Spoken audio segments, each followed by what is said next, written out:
do you find it difficult or easy to pray for God's will in your life?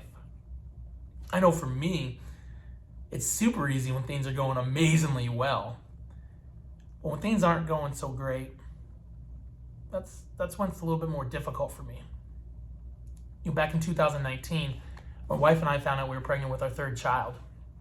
We'd always start off praying for our baby, for a healthy mom, healthy pregnancy.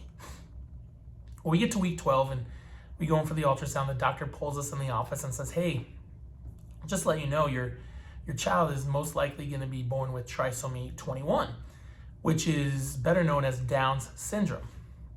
Like, okay, like we don't know what that means. We're going to do some research, but can you tell us, is our baby healthy? The doctor said, yes, the baby's healthy. Awesome. So we're still praying for what we want. Healthy baby, healthy mom, healthy pregnancy.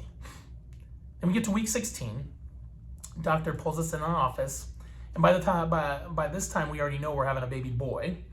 But he pulls us in the office and says, hey, just to let you know, your ultrasound showed that your boy has a condition called duodenal atresia, which is the stomach is not attached to the intestines. So we're gonna have to do surgery within the first 2 days of his life because he's not able to digest anything. Okay, well, that's tough to hear. So we know that our baby unfortunately is not healthy, so we're gonna just pray for a miracle that he doesn't have to have surgery. But we're still gonna pray for healthy baby, healthy mom, healthy pregnancy, because that's what we want. We get to week 20, we go into the doctor's office, and we find out the doctor tells us that he's got a large hole in his heart, which means he's gonna have to have surgery within the first 6 months because the hole's too large in order to close on his own. So it would actually have to be open heart surgery. At this time, I'm not coming back to the doctors at all. Every time we go, we're getting dealt a different blow. But it's because what we wanted wasn't aligning with what God's will is for us. And that's really tough. It was tough for me to pray for God's will in that time because I was fearful that God's will may be that our child wasn't going to be down here on earth with us. Thankfully, our child is, and he's about to turn 5 this week actually. So we're really happy that God's given that time to us to have our child. We're so blessed by it. But I know how tough it was. In fact, it's still sometimes tough. But Jesus instructs us to pray. Specifically pray for God's will and surrender our own will to God's. And that we trust God in every aspect of what we need, not for what we want. Well, today we're going to be in Matthew 6:9 through 13. If you go and turn to there, 6:9 through 13 is actually better known as the Lord's Prayer.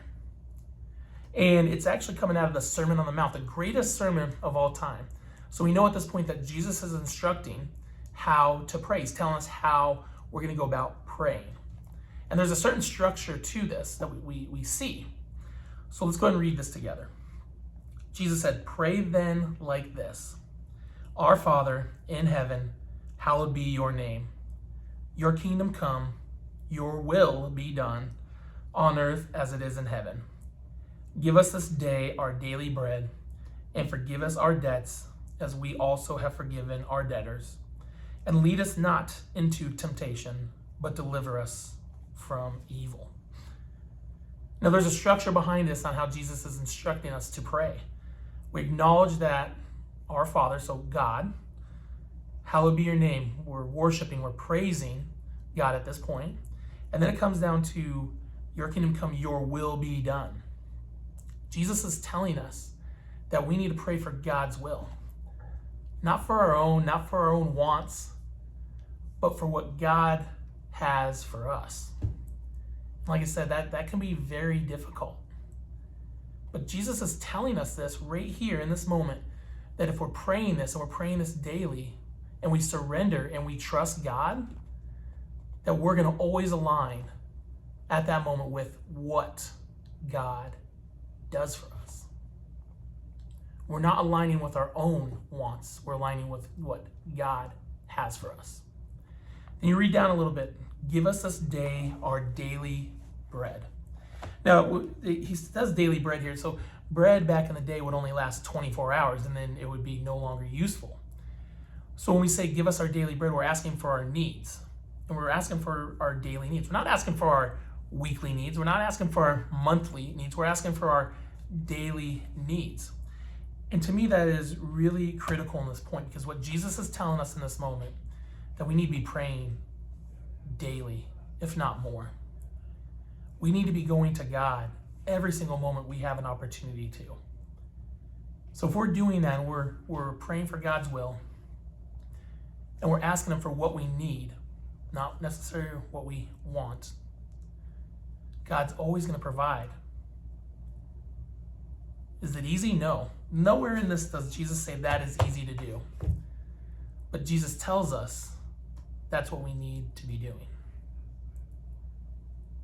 Well, everybody, let's go ahead and close out in prayer. We're going to actually pray this Lord's Prayer. And I would encourage you to memorize it, because there'll be times where you're wanting to pray and you may not necessarily know exactly what to pray.